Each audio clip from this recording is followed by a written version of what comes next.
Occitania, ese territorio que comprende todo el sur de Francia, el Val d'Aran y parte del norte de Italia. Una tierra con una gran tradición musical y trovadoresca, donde nunca falta la música y las canciones en sus celebraciones. En las denominadas landas de Gascuña encontramos una gaita muy particular, con un timbre muy característico y un sonido así embriagador. La boue. Entre las ciudades de Toulouse y Burdeos, nuestro amigo Robert Mata lleva a cabo una gran labor para garantizar la continuidad de esta cornamusa. Robert es constructor de instrumentos occitanos como la cabreta, la zampoña, la cravo, la budega y, como no, también la boue. Es en 1975 cuando toma el primer contacto con la música occitana. Ya tocaba la guitarra y la mandolina, pero es entonces cuando se desplaza a Sète y con la ayuda de Monsieur Eloy Vargas construye su primer oboe. El trabajo minucioso en los detalles y ornamentaciones han hecho que con los años se ganara la prestigiosa reputación como constructor de instrumentos occitanos. Paralela a esta actividad constructiva ha sido importante su trabajo como intérprete y también como investigador. Destacamos en su discografía trabajos dedicados a la investigación y la divulgación de cornamusas occitanas, como una colección de CDs sobre la zampoña, la boue y alguna cornamusa más. Y su labor también en formaciones como el grupo Trincavel, Tres de Garona o incluso dúos como el dúo Mata-Rouge.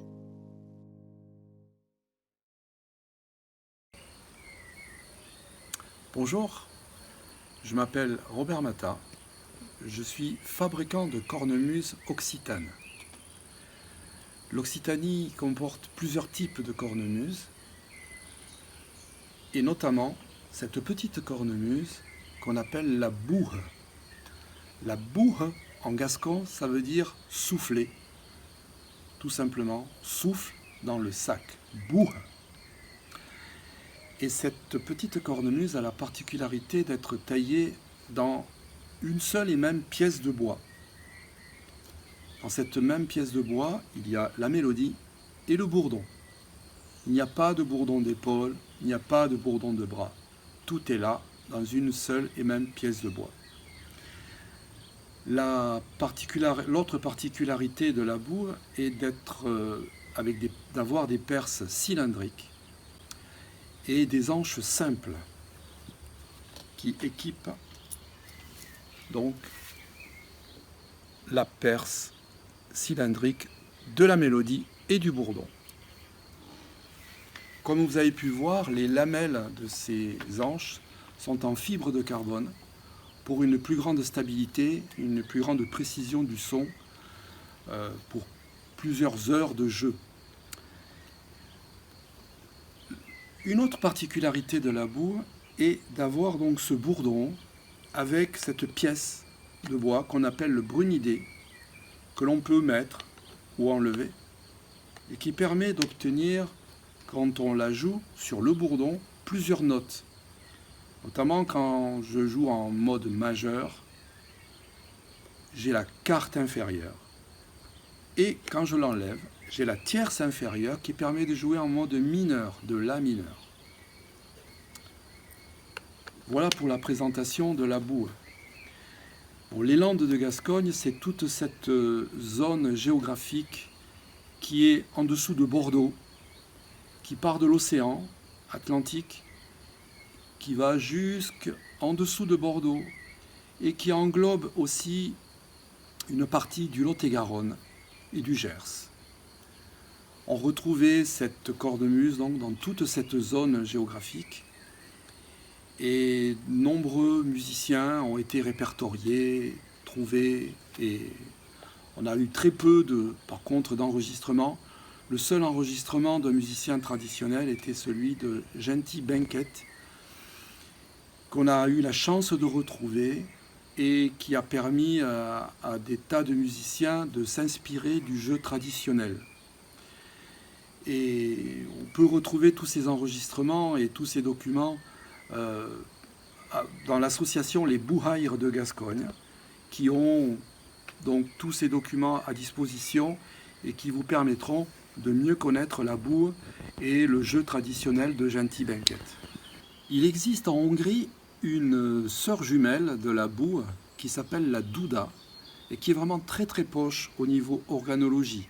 Nous retrouvons les trous de jeu sur la partie mélodique et le trou aussi sur le bourdon avec le brunidé, qui ne s'appelle pas le brunidé en Hongrie, mais qui porte un autre nom. Mais en tout cas, les deux cornemuses sont très très proches.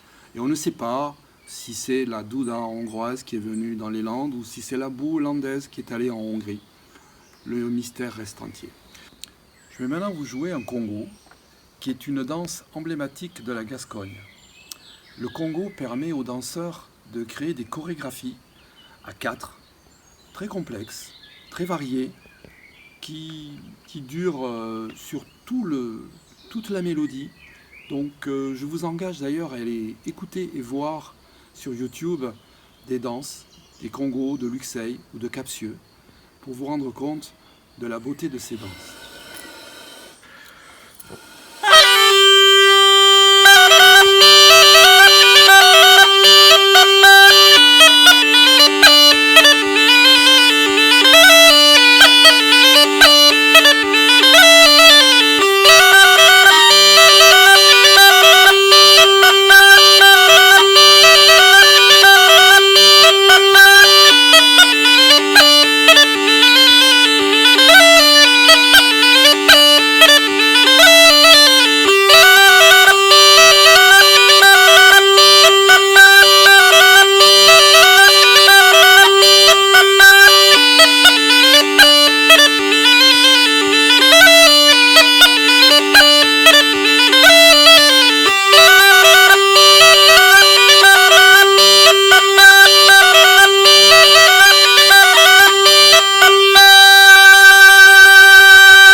Maintenant, je vais vous parler d'une autre cornemuse qui est celle-ci, qui ressemble étrangement à la boue gasconne, qui est une invention, celle-là, à partir de la boue gasconne.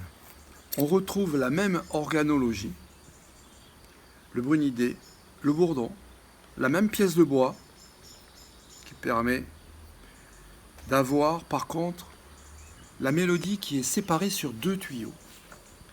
La partie haute de la mélodie est sur un tuyau avec une hanche. La partie basse de la mélodie sur un autre tuyau avec aussi une hanche.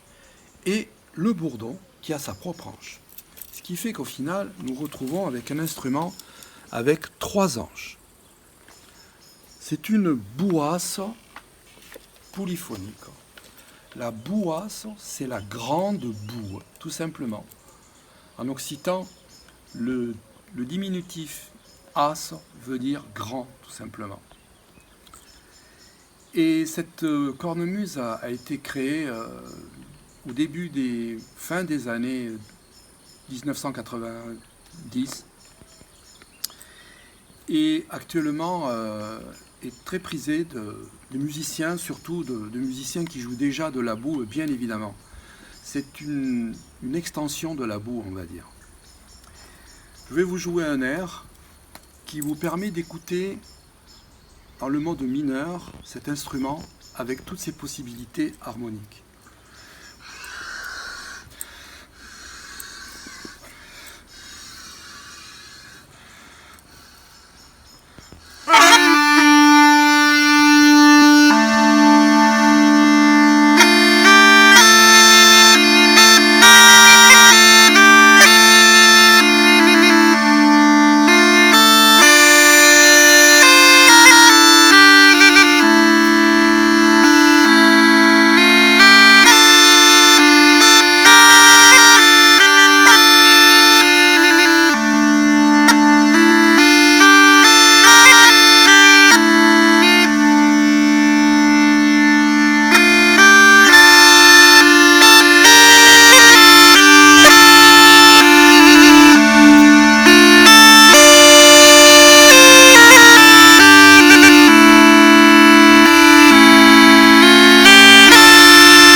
Voilà, je vous remercie beaucoup.